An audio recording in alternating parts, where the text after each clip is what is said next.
Diwata, naiyak na lang sa mga ibinigay ni Rosmar. The long wait is over.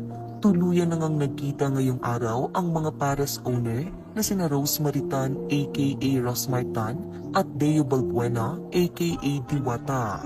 Matatandaan noon pang nakaraang linggo nang i-anunsyo ni Rosmar sa kanyang social media accounts ang nakatakdang pagkikita nilang dalawa ni Diwata matapos ang sandamakmak na isyong kinaharap ng bawat isa kaugnay sa kanilang parehong pares business. Ipinaalam rin ni Rosmar na hindi lamang bastang pagkikita ang magaganap ngayong araw dahil pareho umano silang may nakahandang pasabog ni Diwata.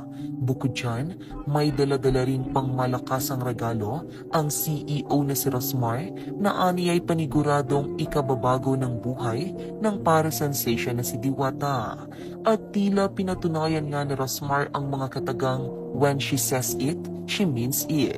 Dahil ngayong araw, hindi napigilang magulat at maluha sa sobrang saya ni Diwata matapos siyang sorpresahin ni Rosmar ng tumataginting na 1 million pesos, house and lot at 5 million worth of products, endorsements, and cash. Makikita sa mga kumakalat na video ngayon na hindi napigilang maging emosyonal ni Diwata sa mga regalong ibinigay sa kanya ni Rosmar. Hindi naman limit sa kaalaman ng lahat na bago makilala at sumikat si Diwata ay dati siyang naninirahan sa ilalim ng tulay. Kaya naman ang makatanggap ng ganitong klase ng regalo ay halos hindi niya ikapaniwala.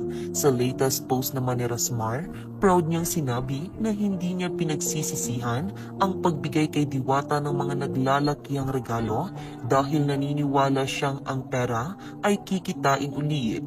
Ngunit ang may mabagong buhay ay walang katumbas na halaga. Ang pera kikitain ko ulit yan, pero yung mabago ko ang buhay ng mga tao sa paligid ko, wala yung katumbas na halaga.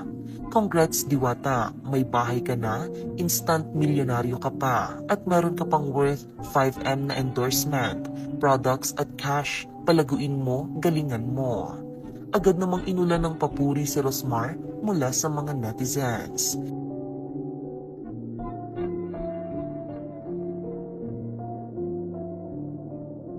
So that's it. Anong masasabi mo sa video ito?